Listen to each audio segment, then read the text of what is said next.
So we are now recording all conversations within earshot. And hopefully my battery, that's still blue. Yep, good.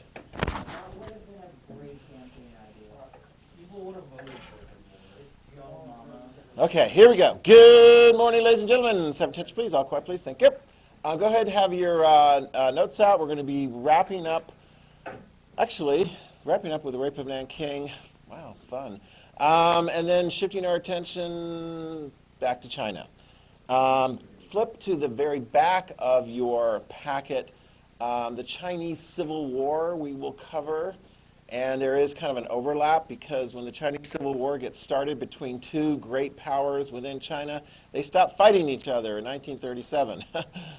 Because guess who attacks China? And so, yeah, exactly, Japan. And then after Japan is ultimately defeated in World War II. What year did World War II end? Do you guys know? We haven't covered it yet, but anybody know? Very good, 1945, very good.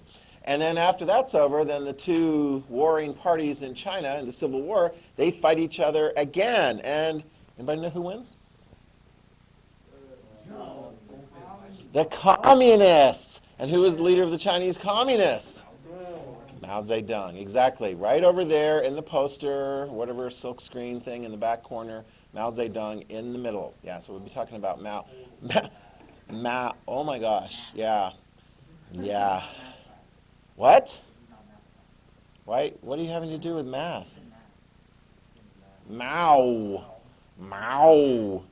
It's not a sound that a cat makes necessarily when it wants to go outside. Mao. Yeah. It is the name of the Chinese Communist Party leader. Okay? Yeah. All right. Questions? Okay? We're getting closer to wrapping up this unit after we do the Chinese stuff, and I think we'll probably finish it on Friday. Then we move into the Spanish Civil War, and then we'll wrap that up next week. And there's just a tiny bit having to do with the Americas, paper 3 topic. And so it looks like we will have a unit test before the break. So we've got this week, and then we got 2 weeks, and the spring break. So probably maybe the end of next week or like Wednesday of the following week. Okay? And then after that, World War II. Yeah, so all the war preparation leads to World War II. Okay? So, questions, comments? Keep those of you guys who are working on this, I've got more room on my calendar now after school because we've been wrapping up the first wave and now getting into the second wave of IA meetings. So finish those, print those out, give those to me, and then I'll have an opportunity. If you need to and you're getting kind of stuck on like some parts of the initial thing, come see me. I can set up a meeting to get through some of those initial hurdles. But otherwise, most of you guys I've met with already, and you got your marching orders, so, good luck on that task. Other questions, comments? Okay, let's go ahead and stand and do the pledge.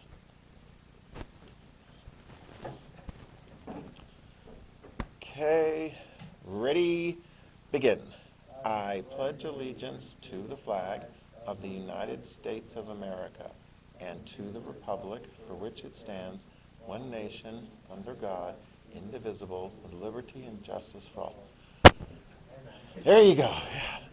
Don't have any specific announcements. Student council, sports. Okay, don't have any of those people in here. Student council, love the Valentine's decorations and so forth.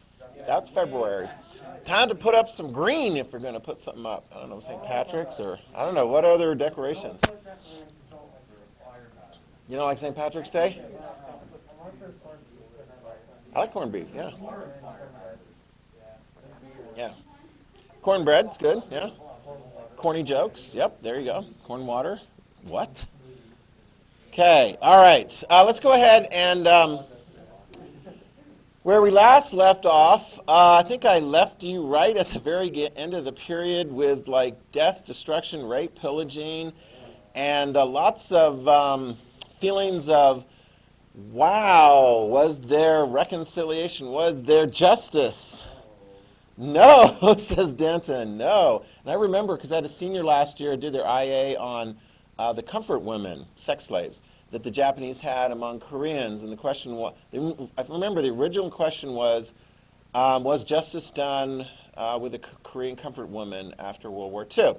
And as she went into the research, she was like, Japan denial, Japan doing this, Japan not really following up. So we had to change the question because it was a hard no. There was not justice. So we had to change the question to, was there any justice? And so we got what she would refer to pretty much as lame apologies. But you got some of the testimony there. And I think that documentarian was hitting hard on the aspect of, it's not really focused on in the schools. People complain about, the education in this country. I dare say social studies education has been ramped down over the years compared to what I was taking. Before you guys were even born, it was like, we need to make sure people can read and write better and math and so forth. So there's been a lot of time and focus in education on those things. So like even the state requirement is really, really fairly small. There is no ISAT on social studies. There's the civics test, which you guys, that was easy. We already did that, right? Yeah, we got that cleared off the deck. So yeah, the downside is that a lot of people in this country don't necessarily know their country's history that much, and so therefore open to criticism of, are we really hiding things? I don't know. Did I hide the Trail of Tears? I didn't hide. Did I hide slavery?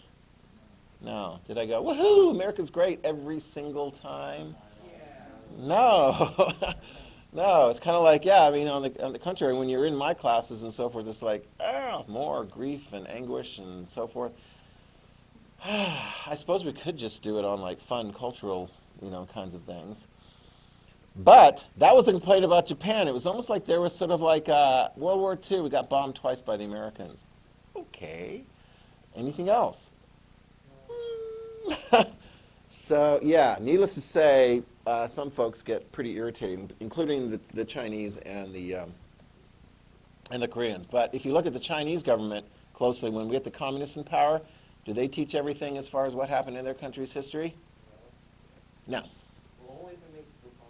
Exactly, yeah. So like, for example, you ask the average Chinese person, can you tell me about the Tiananmen protests in 1989 and what happened there?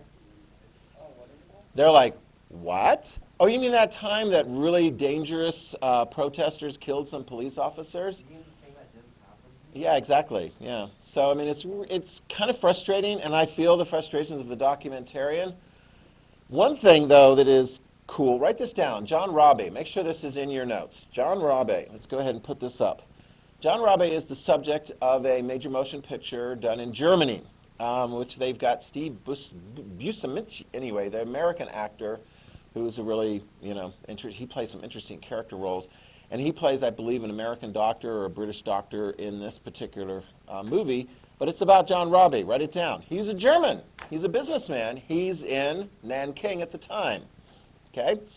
And so he, along with other businessmen and mostly missionaries, are going to look at what's going on, and they're going to do what they can to provide some protection and aid and comfort to many of the people in Nanking. And ultimately, this is the amazing thing. It's like somebody in one of the classes was like, why didn't the Japanese just like go into the international area in Nanking and just like do what they were doing to the Chinese people in all other areas of Nanking?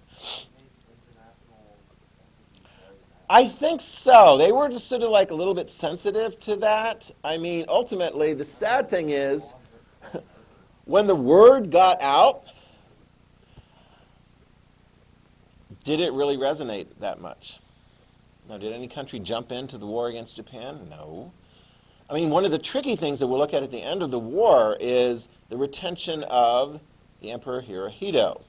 And they talked about that in there. It's like, we're going to retain the Emperor Hirohito, and maybe he didn't have as much to do with all the war crimes, although his uncle, yeah, you can put that down. Hirohito's uncle probably should have been punished for his role in the rape of Nanking, but wasn't. I think he got kind of protected under the imperial umbrella of being in the royal family. Yeah, the irony was, though, and here's an interesting thing. John Rabe, as a German, and the Germans were, put this down, the Germans were allies of the Japanese. They were friends. They were part of the anti-Comintern alliance, anti-communist alliance. And they depict, I don't know how accurate it is, but in this movie, John Rabe, about what was going on, they have a scene there. And again, I don't know how accurate it is. It's like Japanese airplanes flying over and attacking Chinese. And so John Rabe is like, quick, come in here under this flag. And so the Japanese planes won't attack us because this flag is a Nazi swastika flag, symbolizing that maybe he, of all people, had a little bit more ability to protect the Chinese against the Japanese because he's part of the Germans. He's part of their friends and allies. Kind of messed up. You'll get an opportunity when we get into the World War II unit to look at another Nazi Party member, businessman, who benefits from his ties with the Nazi Party, and yet, ultimately, at great risk to himself, Oskar Schindler protects thousands of Jews that were working for him. And no, they weren't getting paid, but it was working out well for them because they were ultimately not killed at Auschwitz. Okay? Interesting stuff there. I'm going to go ahead and play for you the trailer from the film John Rabe. Okay? So you get a little bit of a sense of kind of what's going on there. Yeah. And, look at the subtitles because with the exception of what Steve Buscemichi has to say, it's all German. Okay, here we go. The Oskar Schindler of Nanking.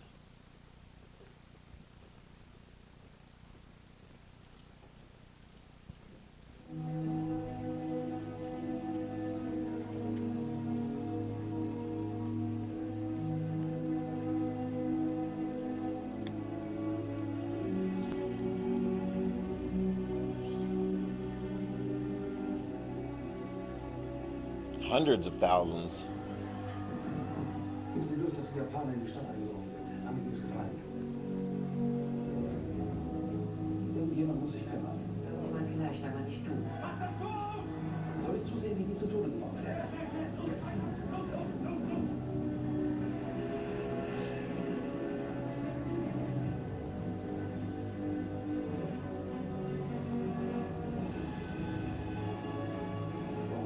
Reis, Geld, Wasser, Medikamente.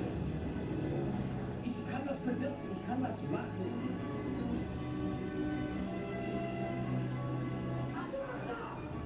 Want to shoot me? Go ahead.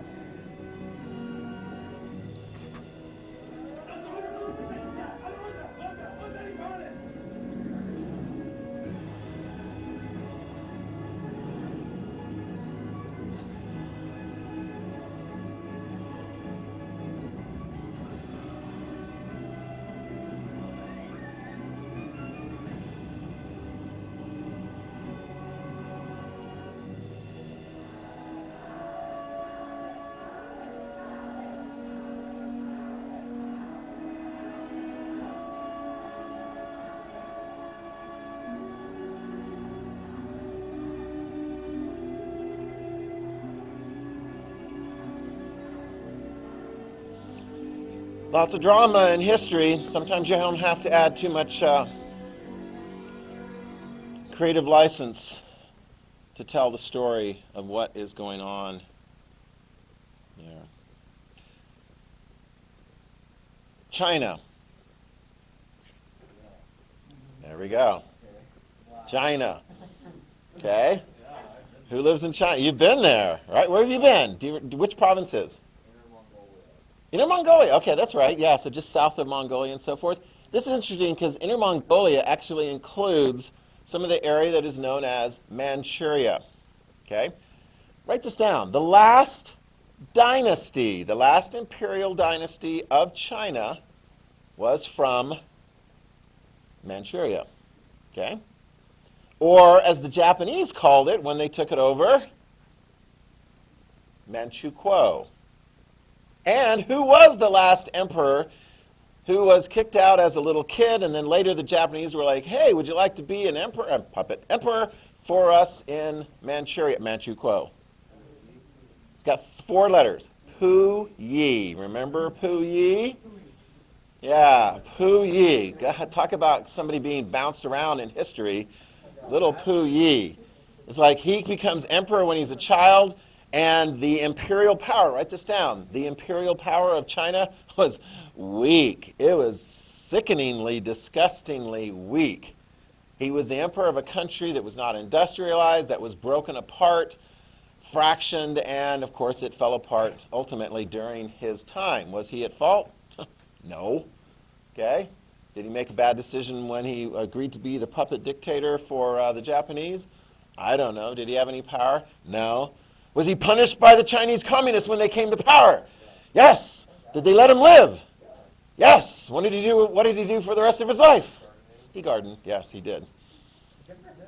Yeah, I mean, it's like, let me see. Politics didn't really work out for me that much, you know?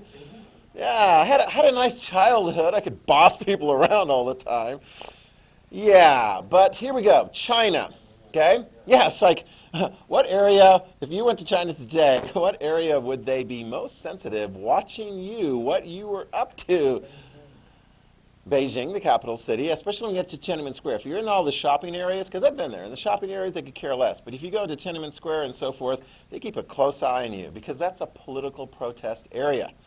And I actually did see somebody getting arrested when I was in the oh yeah, no, I already told you guys that story, right? Little guy held up a sign in Chinese. I don't know Chinese, but I think it said something along the lines of Falun Gong is good.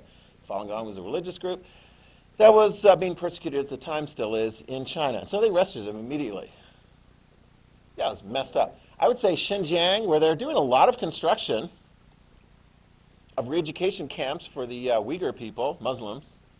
Oh, and Tibet also, yeah. If you want to be a Hollywood producer, don't make a movie about Tibet, because the Chinese Communist government really doesn't like it, yeah. We were watching some videos on AI for English, and then it was saying that like in China, like they watching is super illegal, and they Super illegal? super illegal, yeah. I don't know, I've seen Chinese traffic. They get a picture of your face when you walk, and they put it up on a board, and then they get your Yeah. address and like social service. Yeah. Terrible. Yeah, no, I can see this because I was there in 2000, and they didn't have quite the same kind of technological intelligence surveillance systems that they do now. Yeah. Yeah, like if you're a Muslim in Xinjiang and so forth, the man, typically gets sent off to the re-education camp, and then they bring in all of these Chinese communist soldiers and so forth, and they're like, well, where are they going to stay? Well, they can stay in the same house where the woman and the children are still living there while the husband's off getting re-educated. They're like, well, there's not enough beds. Well, I guess the Chinese soldier's going to share the bed with the woman who's still there. Like, what? Anyway. What's that? Should? Should. Well, go tell them. That's how it does. All right, so here we go. China, we're going to have a civil war, right? So let's go ahead and outline the first details, the easy parts of the details. In this civil war, it's going to be fairly straightforward. Two sides, write it down. Two sides. So in your analysis, we've got, what do we do here? Two sides. We've got the type, nature, combatants in the war, all right?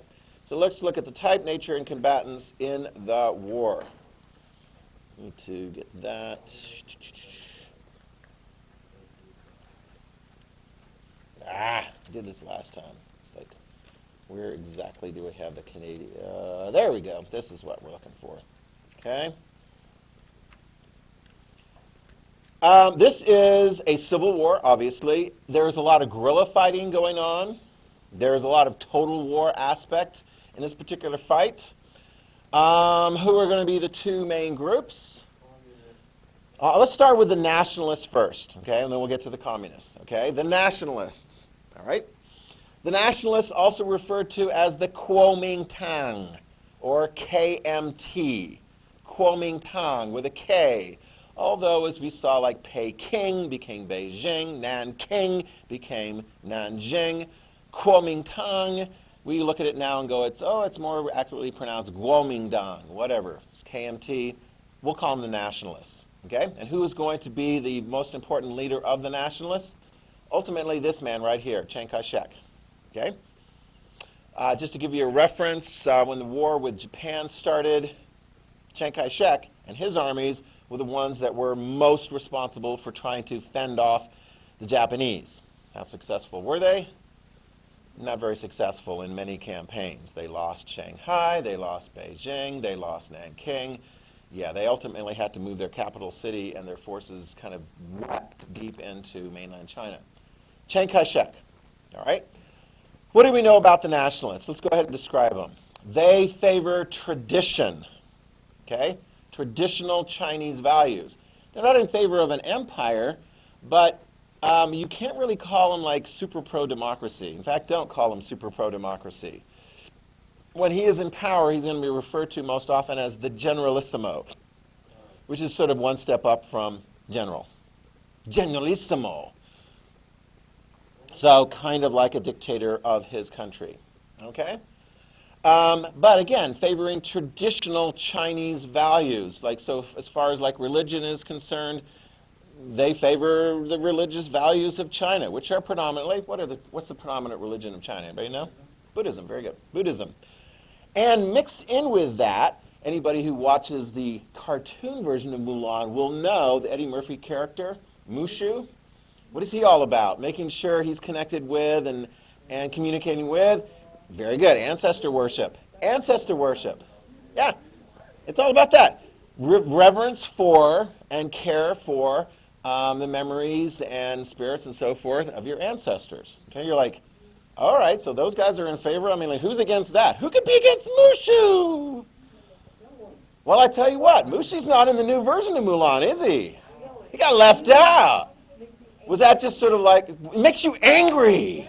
It's like, that movie sucks. You can't have live action unless you have like a little fire-breathing dragon that's like a sidekick. I mean, what the heck? Every animated Disney movie's got a sidekick that's like animated. I mean, come on. Yeah, it's way better. And I don't know, I don't think it's sort of like a, well, if you want to film in China, you can. Anyway, whatever. But it's like, you know, when we get to the Chinese communists, I mean, isn't Mao cool with Mushu? No. When we get to the communists, they're going to be anti-religion, pro-atheist. Okay? All right, well, there you go. So what else are the nationalists? What else are they all about? Well, they do like capitalism, free enterprise. Write that down. As far as an economic system, capitalism, free market. Yay. Yeah, if you wanted to do like a capstone project or whatever and so forth there, they'd be like, yeah, sure, that works good for us. Okay? As far as their level of support, the factory owners, they're all, you know, supportive of the nationalists. Factory owners, businessmen, upper middle class, they're like, yay, nationalists, that's what we like.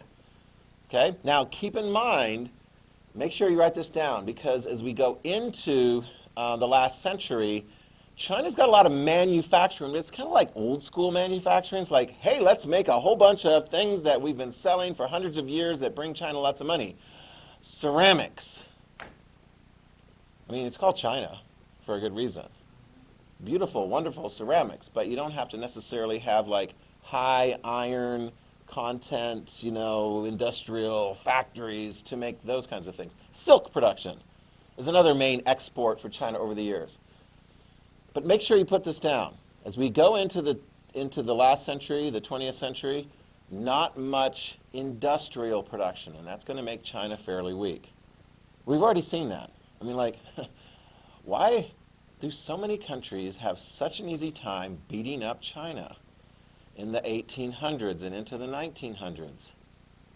Modern, industrial-based militaries.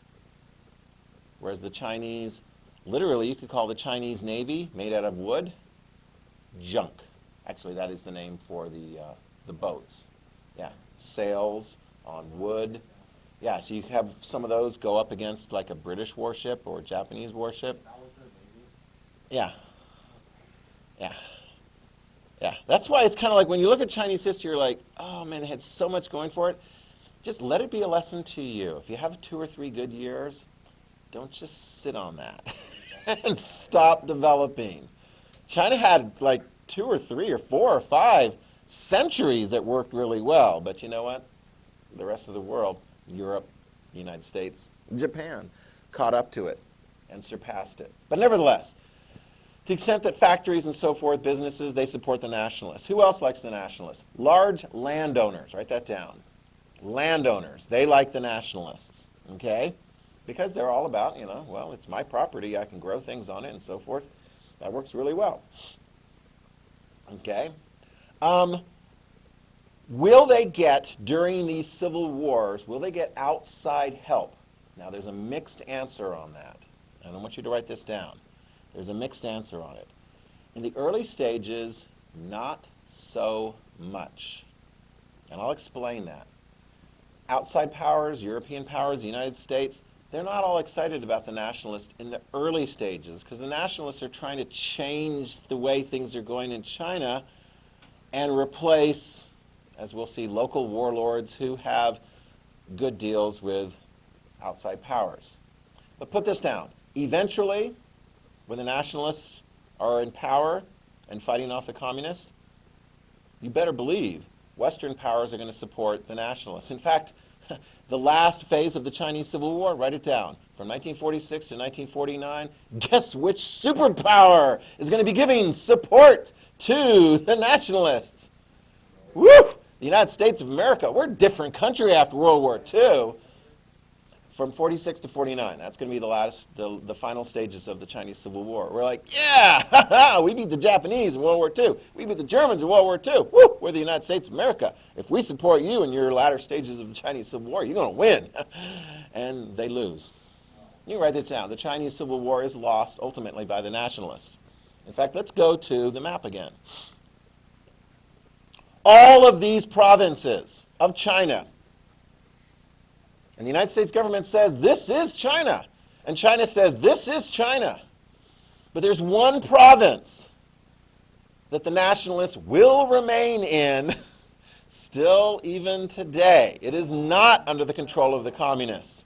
And they all said together, no, everyone keeps saying Hong Kong first. Back up.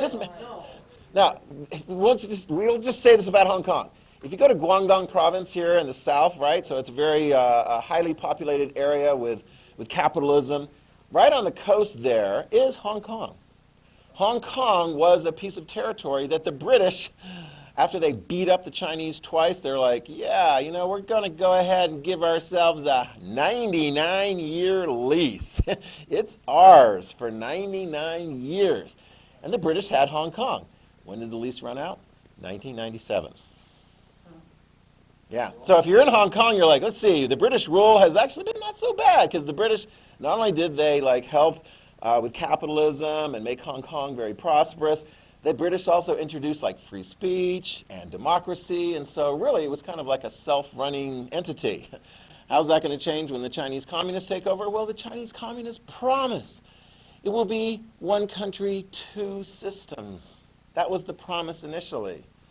But all you need to do is look at the news. I mean, really recently, I think the last democratically elected pro-democracy, pro-free speech people in Hong Kong are now under trial for violating whatever kinds of laws that the Chinese communists. It's really sad for Hong Kong. What's that? Yeah, I know, it's ridiculous. Anyway, but it's not Hong Kong. But it's not too far from Hong Kong. It is Taiwan. Very good. Write that down. You can write it down. Taiwan is basically where, and we'll say this again at the end of the Civil War, that's where Chiang Kai-shek and the remaining nationalists flee to Taiwan. And with the help and support of a really powerful Navy, the United States, Taiwan has been able to be, I don't want to use the word independent because they have to be careful. If they declare themselves independent, China will completely go. This is the flag of Taiwan. Notice it's not one of the lovely flags from the UN collection. I actually had to print this out because Taiwan is not an official member of the United Nations. They have autonomy. But yeah, this is the old flag of the nationalists and still the flag of Taiwan. And they would like not to be under the control of the communists. Yeah, and the United States, over the presidencies of Truman, Eisenhower, all the way up until the current time have said, we got your back, Taiwan, we got your back. We're not going to let the Chinese communists come in and militarily take it over. But what is the goal of the Chinese communists today? To have it back. It's an issue. Keep an eye on Taiwan. And I tell you, it's fascinating because, like, it's all these little pressures here and there and so forth. You guys ever seen the original movie Top Gun with Tom Cruise, anything like that? Okay. So they're redoing it, right? And I guess it was weird because the poster for Top Gun had Tom Cruise in his jacket, and on the jacket, as it was in the original, they had, like, you know, part of a whole bunch of different symbols and things. It was just like a whole mishmash of things. One of them was the Taiwan flag.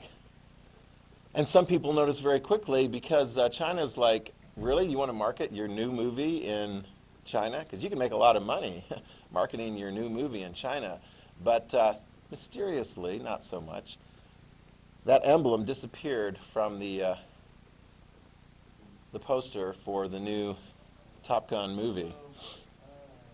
Yeah, if you want to do the new Mulan and you want to film like really cool, like scenic places like in Xinjiang province, make sure you don't mention the re-education camps. Because otherwise you won't get permission to film there and you won't get permission to market your movie and make a whole bunch of money. What? They can cut off the sales of Mulan. And they can deny future projects. Does Disney want to have like no more access to one of the biggest markets in the world? Does the NBA want to be denied of access to the biggest markets? Do those things matter to China? Yes, they do. Okay? China does not like, the Chinese communists do not like this guy. Well, and we'll see as we tell this story because he's going to be pretty tough on the communists. And they're going to be pretty tough on him ultimately. Although he did escape and is in Taiwan with Protect Me, America. You're our only hope.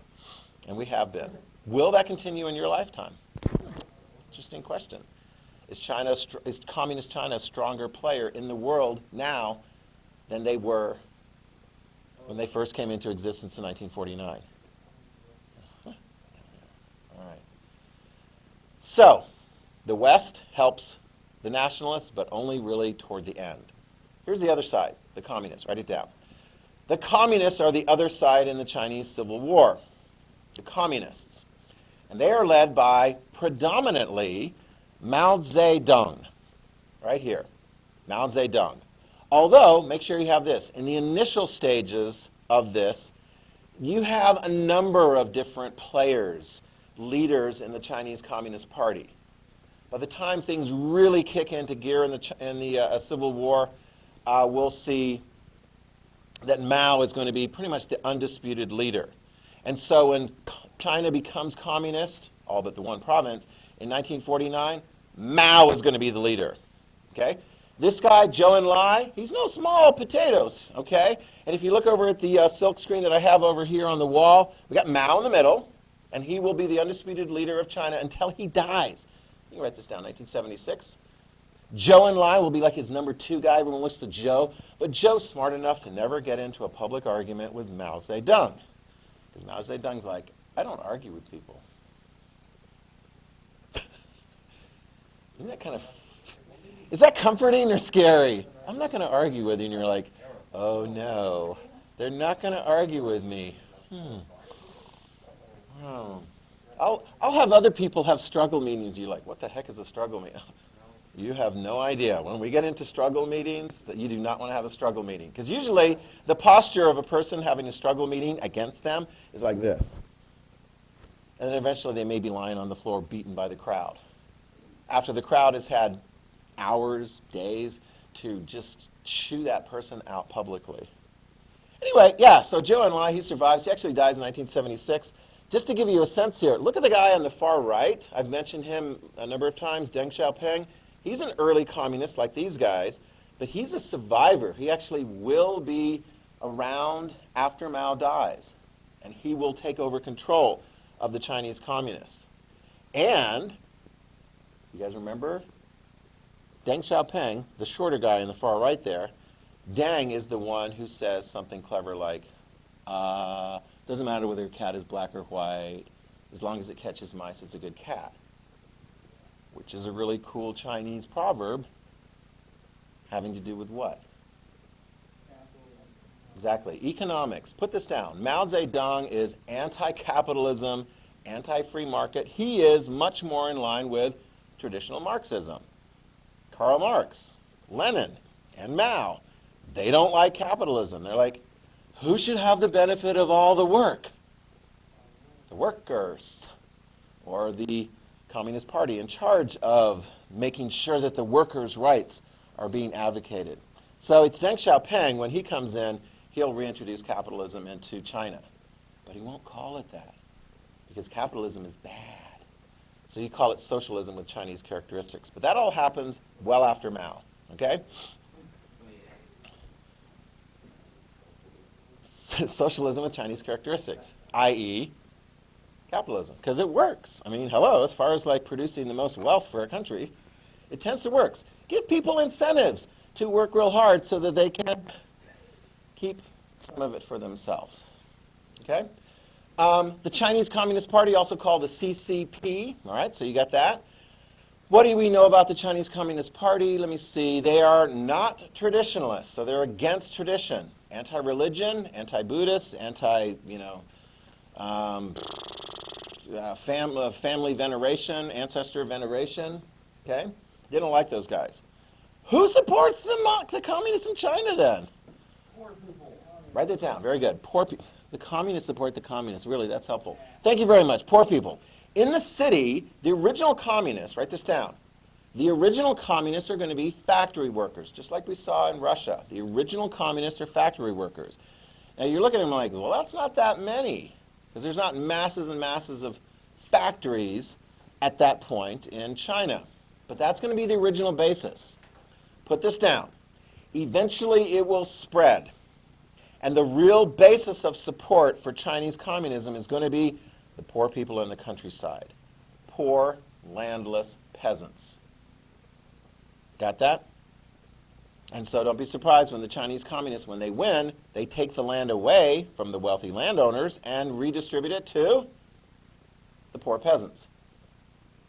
Until they change their minds sort of afterwards and go, well, actually, you know what would be better is if we, the Chinese Communist Party, operate and control the land on your behalf, right? Okay, right. Well, nothing could go wrong there, because then who's in charge of like all the entire like country's agricultural decisions? Mao.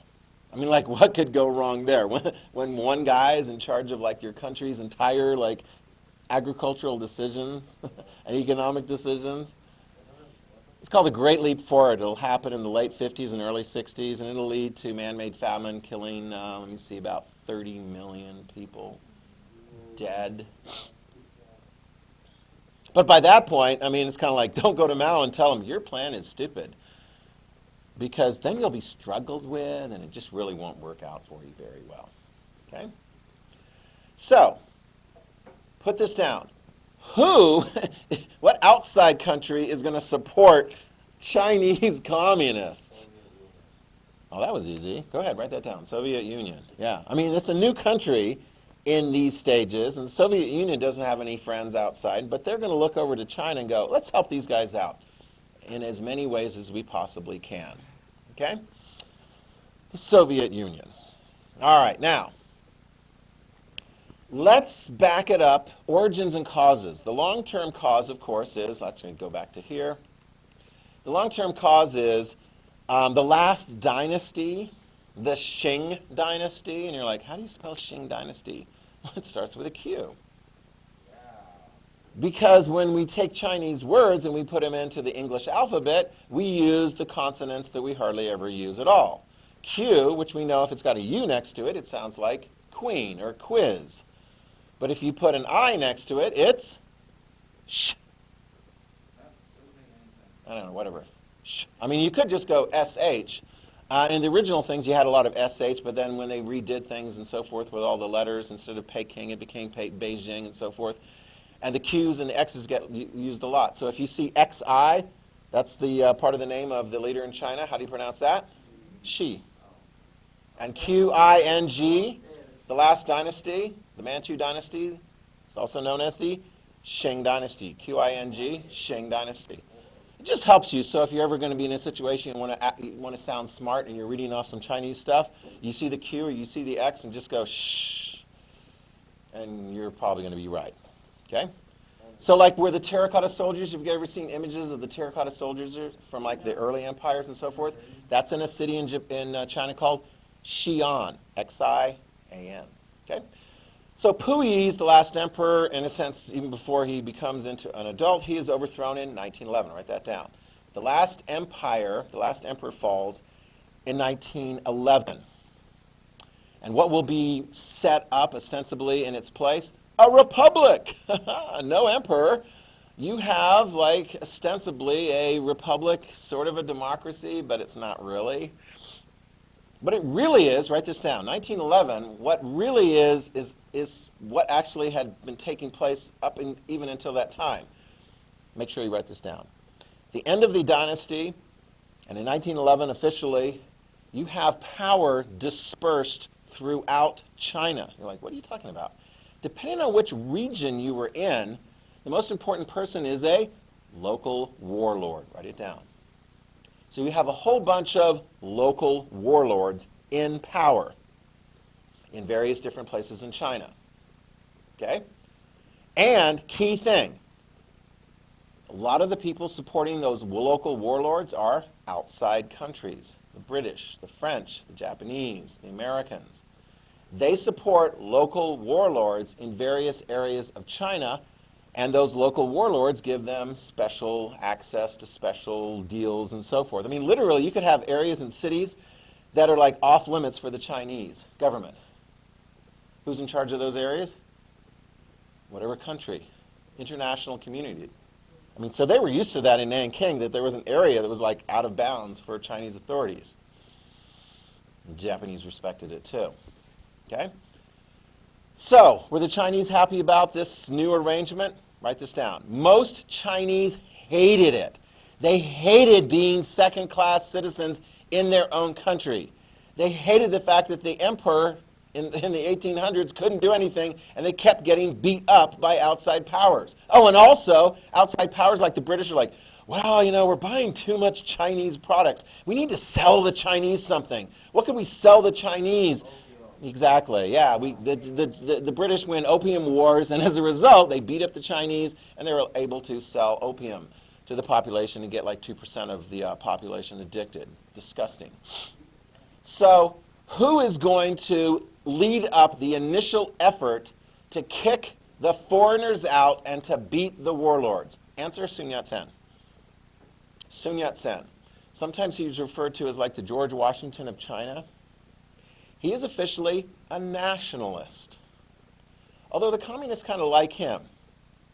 He didn't live long enough for the communists to actually turn against him. He died in 1925. Okay? He gets started in 1919. Make sure you watch the documentary that I assigned for you on Google Classroom and take good notes on that. It's going to be very helpful. He basically says to the Chinese people, wake up. We need to organize to get power back to the nation and become a strong nation again. We're getting beat up in our own area. And one of the things that he organizes is he says, we're going to train Chinese militarily, and I'll point out exactly where, in the southern part of China, the southeast part of China, they're going to train Chinese nationalists to fight against the warlords. And the guy he gives authority to for that effort is Chiang Kai-shek. He will be the military leader of this effort. And they ultimately will conduct what is called the Northern Expedition, 1926 to 1928. They start out in the south and defeat local warlords and ultimately make their way all up to Beijing and establish a strong nationalist Republic of China. Got it? Now, Sun Yat-sen's got one issue that is tricky. He needs money and material support, military support from somebody. Are the Westerners going to give it to him? Nope. Who will give it to him? The Soviet Union does. But it comes with strings attached. The Soviet Union says, we will support your nationalist military effort to gain power in China, but you have to open up your nationalist group to include our little buddies here. Chinese communists. Will Sun Yat-sen agree to that? Yeah, they agree to it. Chiang Kai-shek, when he goes into his fight, he's like, yeah, this is a later picture. There's Chiang Kai-shek toasting with Mao. That is a later picture. Eventually, there will be a point in 1927, we'll talk about that next time, 1927, instead of having a big, huge party in Shanghai where the communists have taken over the city and the nationalists arrive, and they're all going to be like, yahoo, the Great Northern Expedition is going really good, that's where Order 66 comes in, where the purge takes place and the nationalists begin purging the communists from their ranks, round them up, and shoot them wholesale in the streets of Shanghai. That's in 1927. We'll talk about that, and we'll talk about how the communists barely survived the Long March to 1935, and they were almost completely obliterated. But then, good news for them, the Japanese attacked. Okay, this is all coming officially next time. Okay? All right. Wipe her down, and then you guys are done.